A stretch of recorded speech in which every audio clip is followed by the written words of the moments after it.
అలరించింది నువ్వే, అల్లాడిస్తుంది నువ్వే. Friends, books, సినిమాలే తెలిసిన నాకు రెప్పవేయని చూపుతో మత్తులో దింపింది నువ్వే. నన్ను మాత్రమే ఇష్టపడే నేను నీ ఇష్టమే నా ఇష్టమని మార్చింది నువ్వే. కొట్టుకోవడమే ముట్టుకోవడమని భావించే మూర్ఖునికి ముద్దు పెట్టి స్పర్శ అంటే తెలిపింది నువ్వే.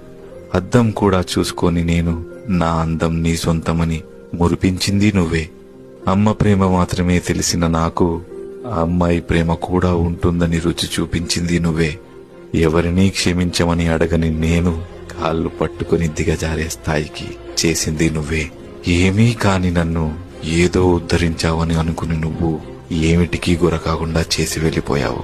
మనసు చూసి ప్రేమించేవాడి కాదని మరొకడి కౌగిలి కోరుకున్నావు. నాలాంటి వాడిని వదిలేశాను సంతోషిస్తూ, నీలాంటి వాళ్ళ మధ్యలో మళ్ళీ నాలాంటి వాడిని వెతుక్కుంటూ తిరిగి తిరిగి అలసిపోతావు. ఏదో ఒకరోజు నీ చెంత నిలిచి నీకు ధైర్యం పంచిన ఈ భుజాన్ని తలచి తలచి ఎక్కి ఎక్కి ఏడుస్తావు. నువ్వు కలిసినప్పుడు నిన్ను ఎంతమంది ఎలా మోసం చేశారో చెప్పాలనుకోకు. ఎందుకంటే నువ్వు వెళ్ళాక బట్టలు విప్పిన అమ్మాయిల ముందు కూడా నీ గురించి ఎంత చెప్పుకొని ఏడ్చానో నేను చెప్పుకోలేను.